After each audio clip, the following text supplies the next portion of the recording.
Hello and welcome to what I think is going to be the last reading vlog of July.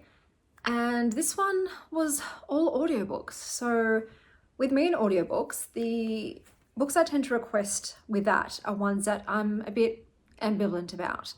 They're books that I'm not super sure I will like, and so I go with them for audio so that I keep my other physical copy or ebook reserves for books that I really want to read. And that way when the audiobook comes up, because basically I just use audiobooks to like have on in the background while I'm going for a walk most of the time, or I'm crocheting something. And it's not my preferred way of consuming books. I'm not great. I don't love the listening. I much prefer the visual of reading. And for whatever reason, a whole bunch became available all at the same time. And you've only got them for 3 weeks. With anything that's digital, it just automatically returns it once it's over.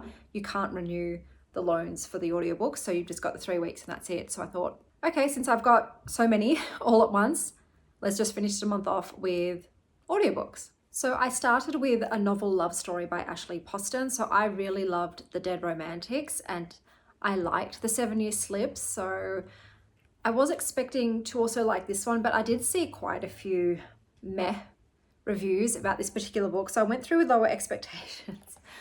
But the premise of this is that a woman finds herself in a fictional town, so a town from her favorite book.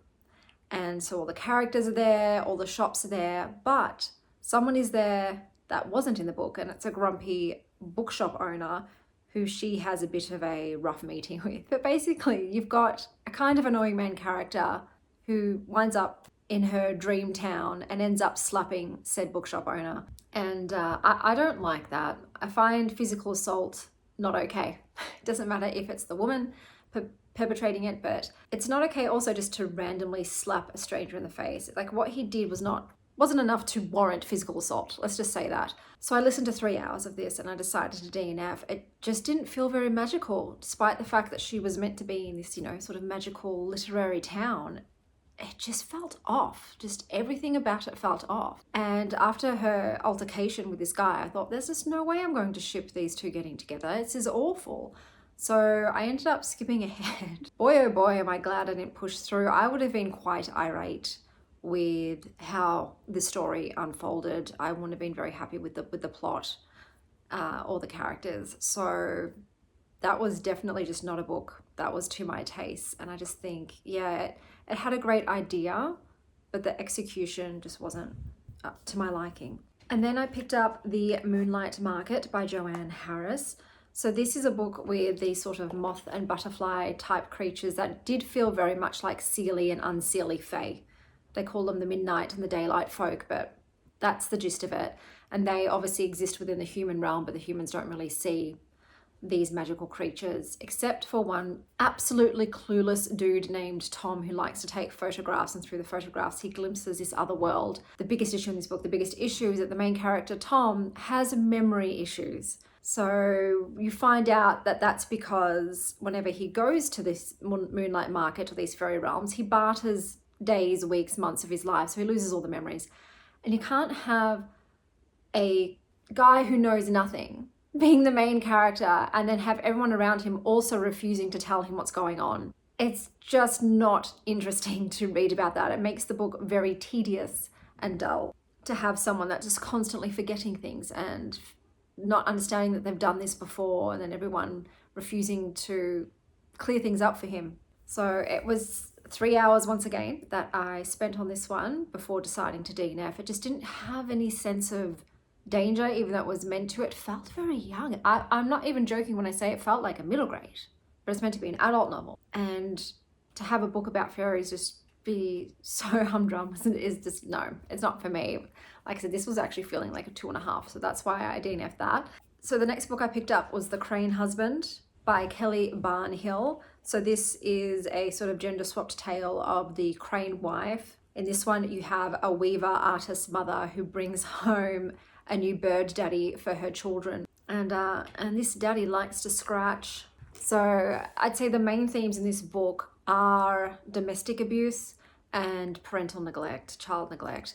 The teenage daughter of said weaver artist ends up having to step up and take the responsibility of parenting of her younger brother, whilst her mother gets caught up in this love affair with said Crane man daddy. This was a very short book. There was some, I guess, what would you call it, sort of thriller-ish elements in there. It was said from the perspective of the teenage daughter, and so it feels very YA. I'm just going to check to see if it is YA. No, it's adult. It didn't feel adult. It felt YA. I've given it a 3.25. It was fine. It didn't really do a lot. You know, it wasn't surprising in any of its elements, and yeah, it was okay. And then I started listening to Horror Movie by Paul Tremblay, and this is a book that's based on this horror movie that supposedly is a cult classic, in which only one of the cast members is still alive, and they've decided to reboot the movie, and so they're refilming it, and it goes sort of back and forth in time. This is, I guess, what you'd call like a mixed media format book, in that a lot of it is written in a screenplay format, which I didn't like. I really didn't like. And you've got the actors saying their parts and then talking to each other. And I DNF'd this one after 2 hours because I just couldn't get into it. It wasn't interesting to me. I did then skip ahead, and it's the same situation with a novel love story wherein I'm glad I didn't spend more of my time on it, because it just, I don't know, like, I think you'd have to be interested in the characters to find it interesting. It was very predictable, the ending. So that was another DNF for me. Go Around Blue.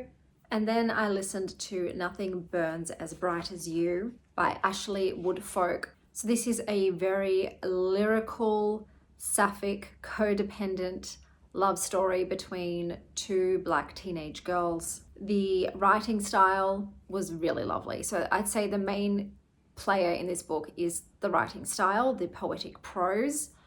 The love story is bittersweet. It's quite tame. So I think this is YA. So there's no like really on-page intimacy, and the relationship between the two girls, was based in friendship, but you can see that one of them is more invested romantically than the other, and it's an unhealthy dynamic, and it revolves sort of around this incident at school where they set fire to a trash can. But yeah, it was kind of sad, to be honest, but like I said, it was very beautifully written, so I've given it 3.75 because the writing was gorgeous.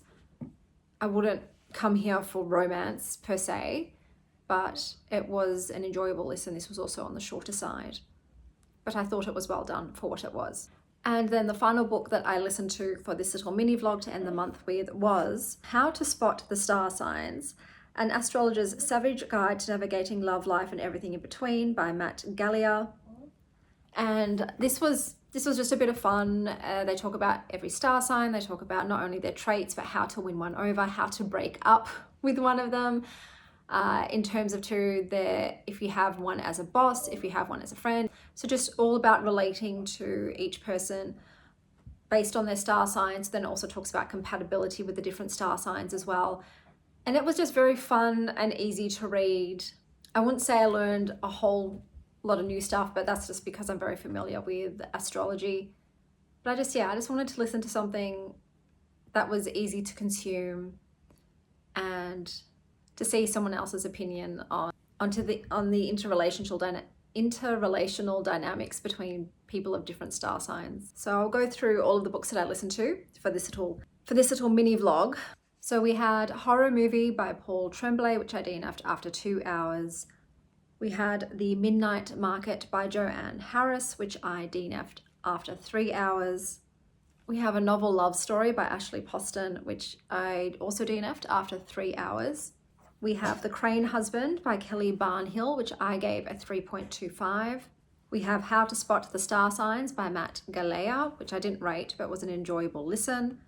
And finally, we have Nothing Burns as Bright as You by Ashley Woodfolk, which I gave a 3.75 stars. So the next videos that you will see will be the August TBR, which I've decided to post at the end of the month rather than the beginning of the next month. And then the Wild Ones book club, which was a great time. And then you'll see my monthly wrap up for the month of July. But until next time, stay wild, Star Child.